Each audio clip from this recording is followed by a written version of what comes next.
کہ میرے بابا کے بعد میرے گھر پر وہی بھی آنا بند ہو گئی ہے، فرشتوں کا نزول بھی کم ہو گیا ہے۔ کہتے میں سوچ رہی تھی کہ اتنی دیر میں میں نے کیا دیکھا، یہ بارگاہ در میرا کھلا اور تین ہستیاں آتی ہیں میرے نزدیک اور آ کر وہ بیٹھ جاتی ہیں۔ وہ جنت کی حوروں میں سے حوریں تھیں، نہایت حسین اور خوبصورت۔ کہتے ہیں سلمان ان میں ایک، ان تینوں حوروں میں سے ایک حور کا قد بہت لمبا تھا، تھوڑا وہ ہیکل میں بڑی، نہایت حسین اور خوبصورت تینوں حوریں۔ بات ہوتی رہی، ایک مرتبہ میں نے ان سے سوال کیا، پوچھا کہ تمہارا نام کیا ہے جو ان میں سب سے بڑی تھی؟ تو کہتے میرا نام مقدورہ ہے، مجھ کو اللہ نے مقداد کے لیے خلق کیا ہے کہ جنت میں ان کی ہم نشین ہوں۔ کہتے دوسری اس میں جو متوسط قد کی تھی، میں نے ان سے پوچھا تمہارا نام کیا ہے؟ کہتے میرا نام سلمہ ہے، اللہ نے مجھے سلمان کے لیے جنت میں خلق کیا ہے کہ جب وہ وہاں ہوں گے تو میں ان کی ہم نشین ہوں گی۔ کہتے اس میں سے تیسری میں نے پوچھا تمہارا نام کیا ہے؟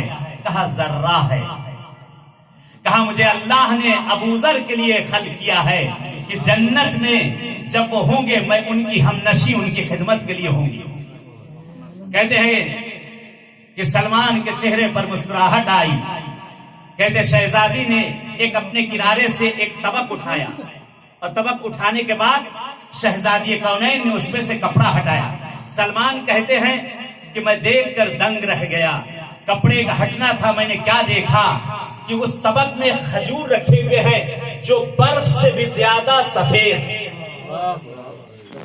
خوشبو ایسی کہ پورا گھر معطر تھا کہ میں گھر میں داخل ہوا تھا، مجھ کو معلوم تھا کہ شہزادی کے گھر میں خوشبو آتی ہے، لیکن یہ خوشبو جو اس وقت آ رہی تھی میں نے آج تک کبھی زہرا کے گھر میں اس خوشبو کو نہ سنا تھا۔ کہتے شہزادی کونین نے اس میں سے چند رطب نکال کے مجھے یہ کہا ہے سلمان جب جا کر تم افطار کرنا، ان کھجوروں سے تم افطار کرنا، اللہ نے جنت سے میرے لیے خاص کھجور بھیجے، اور اے سلمان اسے لے کر جاؤ گے لیکن اس کی گٹھلیاں مجھے لا کر واپس کر جانا، اس لیے جہاں سے آئے ہیں وہیں واپس جانا۔ کہتے ہیں سلمان ایک مرتبہ اپنے گھر کی طرف روانہ ہوئے، راوی نقل کرتا ہے کہ سلمان جہاں سے گزر رہے تھے لوگوں کی نگاہیں سلمان پر تھی کہ ایسی خوشبو تھی جو آج تک کبھی مدینے والوں نے سونگھی نہ تھی۔ یہ برکت ہے اس شہزادی کونین کی، آج وہی برکت لینے کے لیے بہرحال اس کوثر کی بارگاہ میں ہم لوگ بھی بیٹھے ہوئے ہیں۔ بہرحال آج کی مناسبت سے بہرحال اکثر بارہا میں نے اس چیز کو ذکر کیا ہے کہ آج کا ایک عمل کہ بہرحال اس کو بہت سے لوگ، اکثر لوگ کوئی اولاد کے لیے، کوئی مال کے لیے، کوئی کسی کی مشکل، بہت ہی مجرب عمل ہے، نہایت مجرب عمل، جس کو علماء نے اپنی کتابوں میں بھی نقل کیا ہے کہ آج بہرحال بلکہ ہمیشہ کر سکتے ہیں جب کوئی مشکل پیش آ جائے، لیکن یہ آج کے لیے بہترین تحفہ اور ہدیہ ہے۔ ایک نماز جو شہزادی کونین کی، جس کو نقل کیا گیا ہے کہ جب بھی کبھی زیارت کے لیے جاؤ مولا امیر المومنین کی بارگاہ میں تو اس نماز کو ضرور پڑھا جائے کہ وہ 2 رکعت نماز ہے کہ آج کے بہرحال شب تک، کل سے لے کر یا آج کی رات تک مہلت ہے، جس نے پڑھ لی ہوگی، ہو سکتا بہت سے لوگ پڑھ چکے ہوں، جنہوں نے نہیں پڑھی ہے اس کو پڑھنا لیں، اپنی کوئی بھی حاجت ہو آج عیدی لے لیں، آج کیسی بھی مشکل ہو اس کی گرہ کھلوا لیں، آج کیسی بھی ہماری زندگیوں میں تالے لگے ہوں تالوں کو کھلوا لیجیے گا، آج وہ دن ہے، آج عیدی کا دن ہے، اور جس کی بارگاہ میں بیٹھے انہی سے عیدی بھی لینا ہے انشاءاللہ۔ یہ نماز ایک مختصر سی نماز نقل کی گئی ہے کہ جسے نماز حاجت شہزادی کونین کہا جاتا ہے۔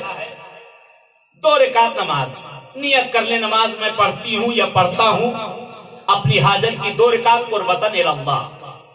اور جس طرح صبح کی نماز آپ کوئی بھی سورہ اس میں پڑھتے ہیں، کوئی بھی سورہ اس میں پڑھیے، پڑھنے کے بعد جب نماز ختم ہو جائے شہزادی کی تسبیح تسبیح پڑھنے کے بعد سجدے میں چلے جائیں، کیونکہ بیچ میں بات نہیں کی جائے گی. سجدے میں چلے جائیں. سجدے میں جانے کے بعد 100 مرتبہ پیشانی رکھ کر یا مولاتی فاطمہ اغیثینی، یا مولاتی فاطمہ اغیثینی، یہ 100 مرتبہ. پھر اپنا داہنا رخسار زمین پر رکھیں، اسی ذکر کو 100 مرتبہ. پھر پیشانی کو رکھیں، اسی ذکر کو 100 مرتبہ. پھر لیفٹ کی طرف اپنے رخسار کو رکھیں، اسی ذکر کو 100 مرتبہ. پھر پیشانی کو رکھیں اور اسی ذکر کو 100 مرتبہ پڑھنے کے بعد ٹوٹل 500. یہ پڑھنے کے بعد اپنی حاجت کو پروردگار سے شہزادی کے صدقے میں مانگ لے، جو بھی چاہیں گے انشاءاللہ ضرور عنایت ہو. 1-2 منٹ کا اور ٹائم میرے پاس بچا ہوا ہے، ٹوٹل 2 منٹ.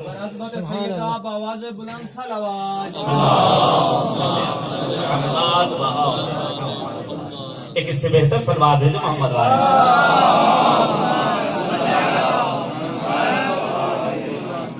ایک سلوات خاصہ کہ جس کو نقل کیا گیا ہے کہ جتنا زیادہ پڑھا جائے شہزادی، جو مخصوص سلوات ہے کہ اس کے لیے نقل کیا گیا ہے کہ اگر کیسی بھی کسی کی کوئی مشکل پریشانی گرفتاری کسی بھی طرح کی ہو، وہ بہتر سمجھتا ہے انسان کسی کون سی مشکل اور پریشانیاں.